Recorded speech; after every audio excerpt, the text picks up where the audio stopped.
Tahu gak sih kalau rumah kosong itu banyak dihuni sama makhluk-makhluk halus seperti ya banyak lah di situ pasti kan.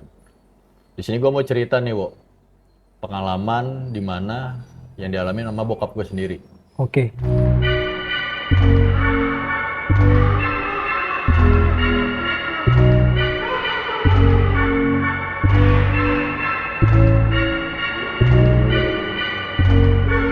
Jadi ceritanya itu dulu ya bokap gue tuh pada tahun 2000-an dia beli rumah. hmm, Nah, memang perumahan itu bisa dibilang udah lama, tapi di perumahan itu tuh masih sepi. Masih banyak rumah-rumah percontohan yang kosong dan juga rumah-rumah ya penghuninya masih sedikit lah di rumah itu. Jadi pada saat tahun 2000 itu bokap gue itu beli rumah kosong di daerah Tangerang. oke, Di mana itu perumahannya memang udah lama gitu, saya penghuninya nggak ada. Jadi pas pada saat bokap gue beli rumah itu keadaannya itu memang udah apa ya, semeraut lah bisa dibilang.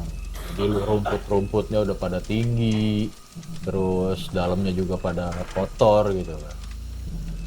Tapi ya karena di situ terhitung murah, jadi bokap gue belilah rumah dengan ya nggak begitu besar tapi 2 lantai gitu. daerah mana tuh kok? Di daerah Tangerang kok, Daerah Tangerang. daerah Tangerang. Di daerahnya sih lebih tepatnya di daerah Kabupaten Tangerang di daerah Benda, Oke, Jalan Benda. yes, Jadi setelah beli rumah itu, setelah pembayaran, serah terima kunci dari pihak developer.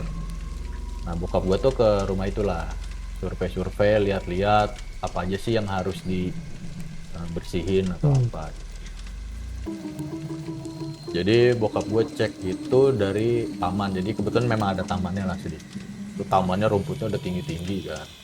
Terus ruang tamu, apa dapur semua itu memang udah banyak kerak dan juga kotor gitu, debu lah segala macam.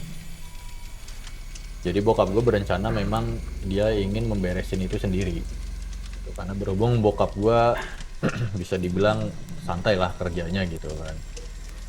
Jadi kejadian ini sih bokap gue ngebersihin rumah itu seminggu nih.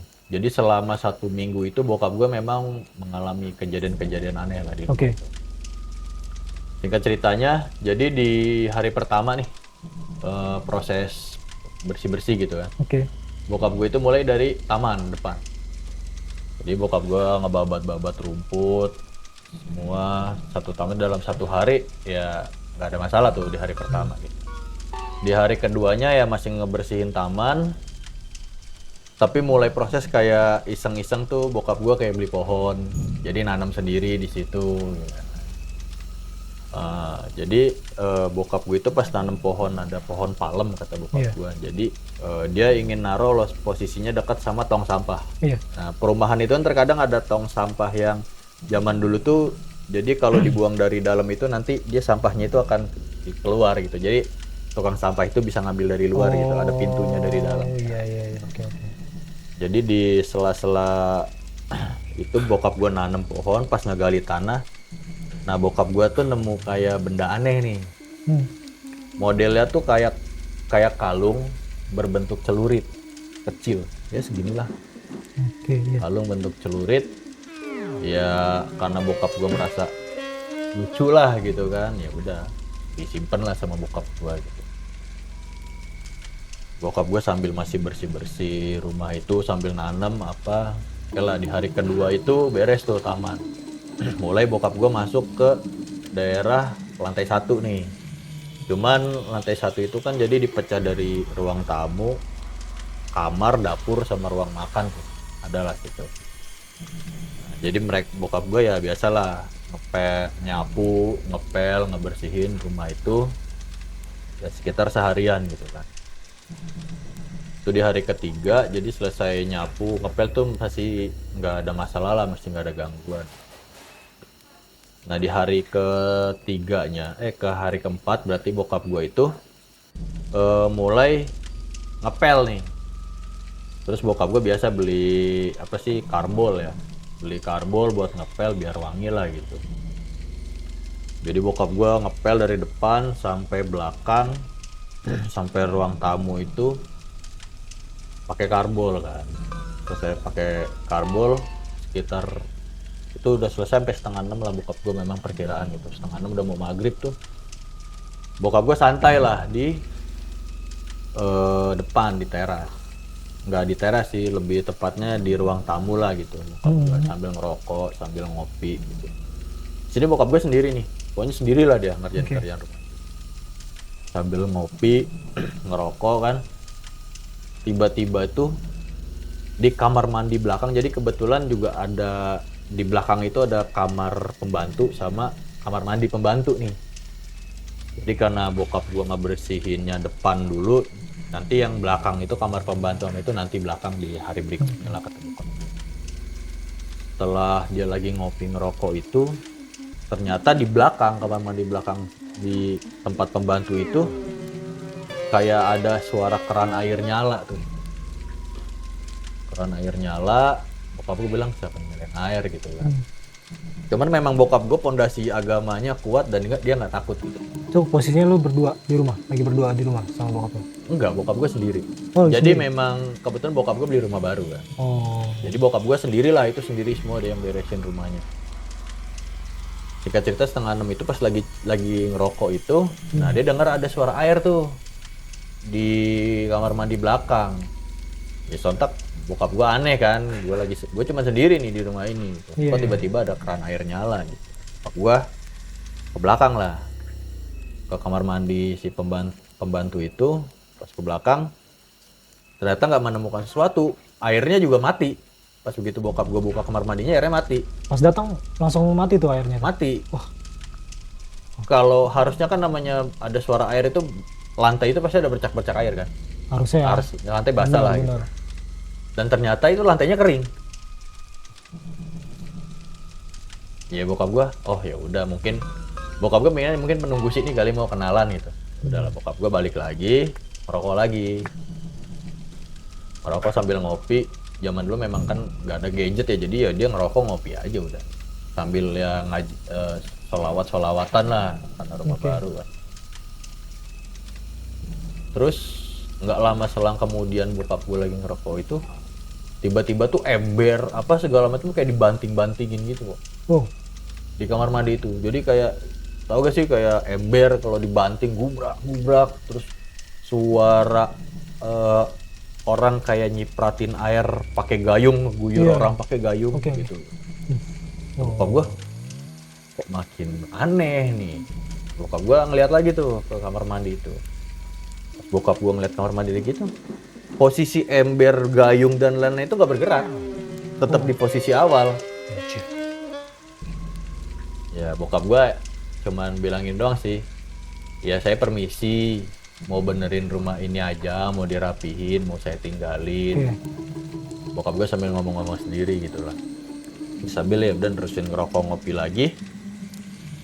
Nah, bokap gue sambil tiduran lah tuh, kan habis di pel bersihin kan enak tuh. Nah, bokap gue tiduran lah. Bokap gue ketiduran nih. Bokap gue ketiduran di situ. Nah, terus tuh kayak apa?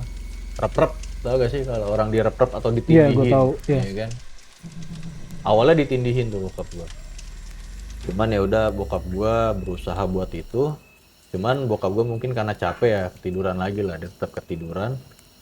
Tiba-tiba dimimpiin sama sosok perempuan, rambutnya panjang, mukanya cantik. Memang dia bukan berbentuk kayak setan, cuma cantik lah. Perempuan cantik, rambutnya panjang, gitu. Pakai gaun kayak kalau di film-film horor kayak film-film Susana gitu lah, kayak sosok kuntilanak sih. Cuman tapi di sini posisinya mukanya cantik, kata bokap gua.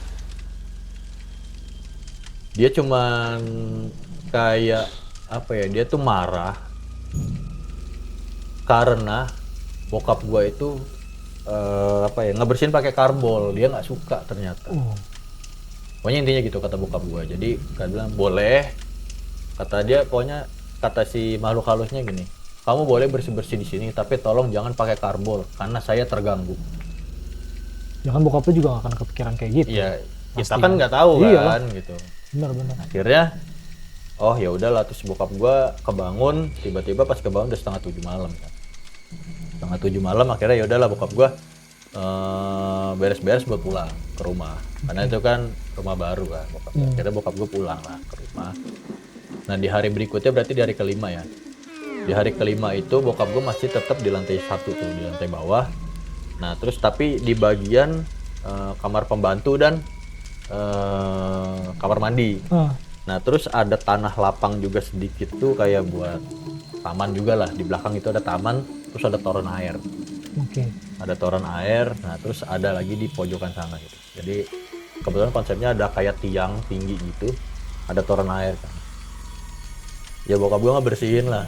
Karena bokap gue memang datang siang tuh, karena ada kerjaan. Jadi bokap gue mulai bersih itu sekitar jam 2:30-an. Bersih-bersih sambil nyabutin rumput yang di belakang itu. Udah selesai bersih-bersih apa, nah bokap gue mungkin lupa kali ya. Nah selang bersih-bersih itu bokap gue biasa nyiramin pakai karbo lagi tuh ngepel. Pakai karbo lagi.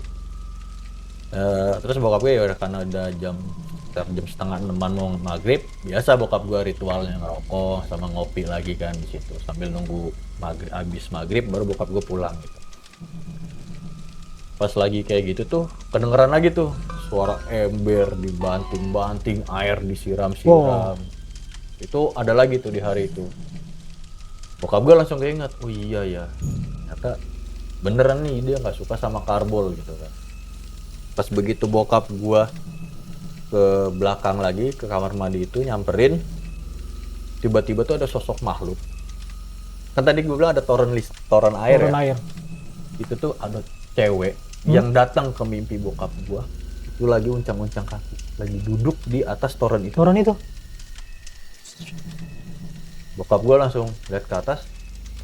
Astagfirullahaladzim. Ya seberani-beraninya bokap gua kalau udah ditongolin pasti takut kan. Iyalah. Pasti. Gue juga sama. Langsung lah dia kabur gitu. Dia sambil megang rokoknya dilempar ke penampakan itu. Astagfirullahaladzim, dilempar dia lari. Refleks kali ya. Refleks lari, udah langsung ngunci pintu, dia pulang lah tuh. Udah selesai itu di hari ke-6 nih. Di hari ke-6 bokap gue datang lagi dari pagi karena mau ngeberesin lantai 2. Jadi lantai 2 karena bokap gue mikir gini ya. Kalau rumah kosong itu kalau kita ngepel nggak pakai karbol itu kan kurang apa ya? Nggak wangi lah atau apa gitu. Jadi bokap gue ya udahlah tetap kita pakein karbol gitu karena sayang juga dia udah beli banyak kan karbol buat bersih-bersih ya udah. Lantai 2 dibersihin lagi lah bokap gue, disapu, dipel pakai karbol itu lagi sampai bersih lah. Jadi di atas rumah gue itu di lantai 2 itu ada 2 kamar. Kamar utama sama kamar anak-anak, ada kamar anak-anak di situ. Jadi bokap gue pertama ngebersihin kamar anak-anak tuh, ngebersihin kamar anak-anak. Jadi ngepel itu posisinya dari dalam keluar, ya kan? Setelah kering bokap gue ngepel lagi kedua kalinya. Kalau nggak salah sampai satu kamar itu 3 kali balik bokap gue. Di pelan pertama keluar, di pelan kedua karena masih jadi bokap gue ngepel pakai pel basah lah bisa dibilang. Jadi kan biar kerak-keraknya luntur dulu kan. Pas lagi mau ngepel ketiga itu jadi biasa kan orang ngepel kanan kiri sampai dia di ujung pintu keluar kamar itu tiba-tiba tuh kayak suara ada suara tapak kaki anak kecil dan tapaknya itu jelas nyata jalan. Dan sambil suara anak kecil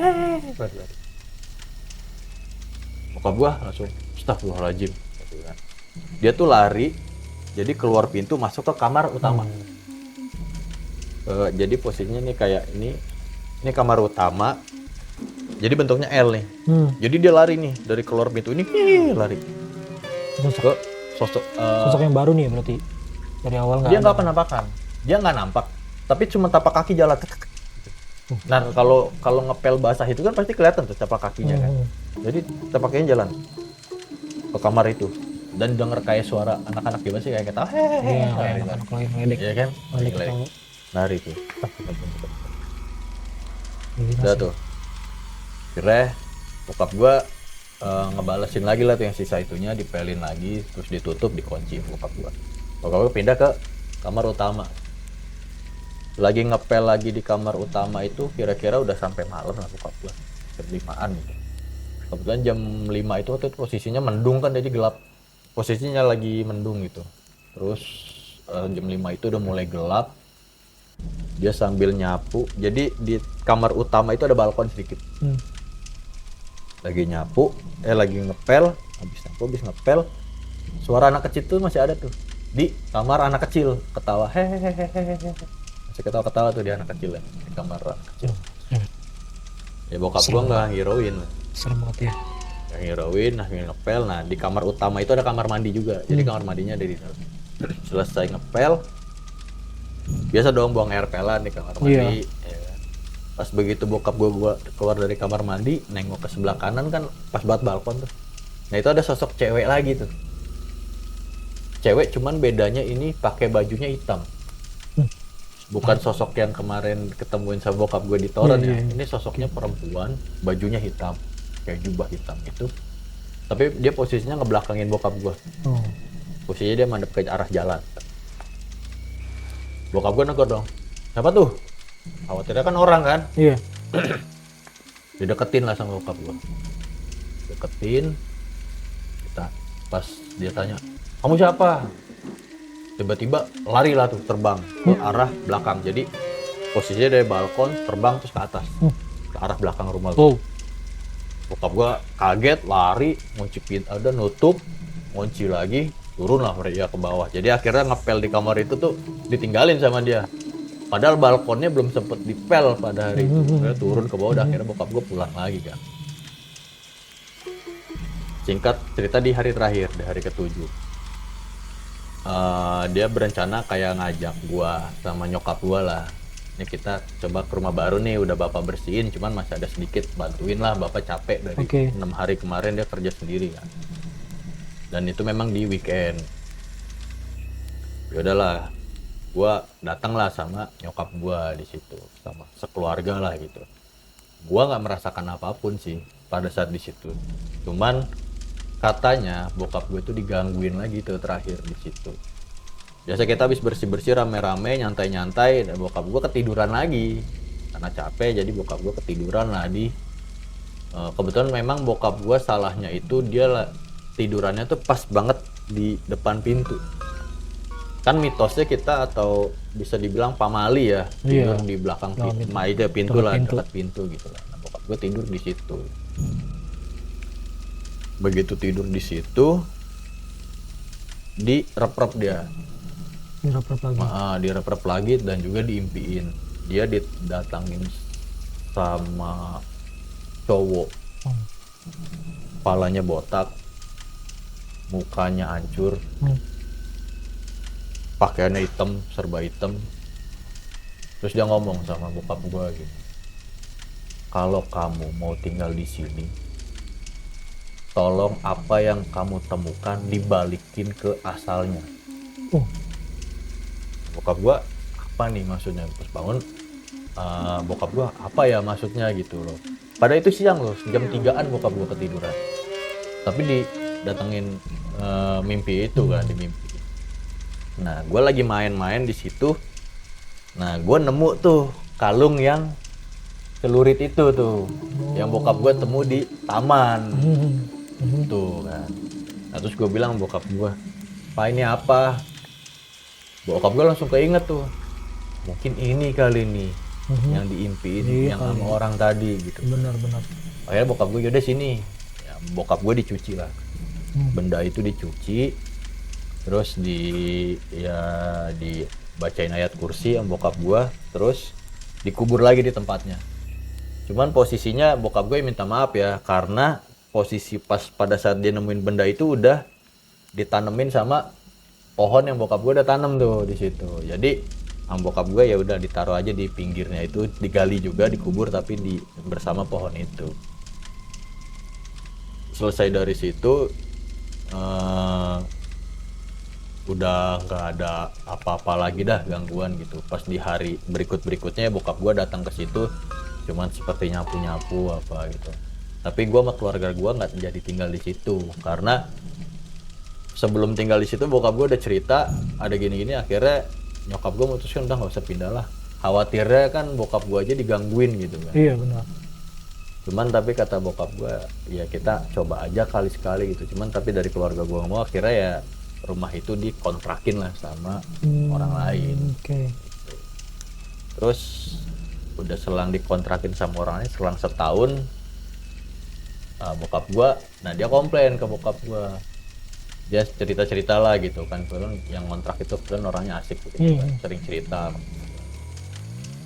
Ya dia nanya tuh pengalaman dia selama 1 tahun kerja di situ, ternyata pengalamannya sama, dia sering ditampak. Digangguin juga. Dia nggak diganggu sih, lebih tepatnya hanya menampakkan diri aja. Oh, berarti nggak belum hilang. Nggak ngeganggu kayak waktu awal bokap gue nyiram karbol itu namanya mengganggu ya, lu kayak denger suara ember dibanting-banting apa semua segala macem kan mengganggu ya. Tapi kalau lu hanya ditampakin kayak gitu kan ya mungkin si makhluk halus itu lagi apes gitu, bisa dilihat sama lu atau apa. Cuman memang kadang-kadang sesekali sih yang ngontrak itu ngelihat. Terganggu juga mungkin tuh sama yang ngontrak itu pasti terganggu juga. Yang ngontrak itu ya dia bilang sih nggak begitu terlalu mengganggu sih, cuman tapi dia bilang memang ada sosok itu gitu. Ya dikira itu hanya bokap gua kan, ternyata orang lain di situ juga ngalamin juga kejadian kayak gitu. Tuh, emang kalau rumah kosong udah lama emang begitu sih biasanya bang. Ya Emang gitu kok, kalau rumah kosong udah lama tuh emang auranya beda. ya Pasti. yang pertama ya apalagi di satu sisi tuh tahun 2000-an juga kan, memang lah masih sepi lah daerah. Nah kompleknya apalagi masih sepi gitu kan. Mm-mm. Kacau banget itu.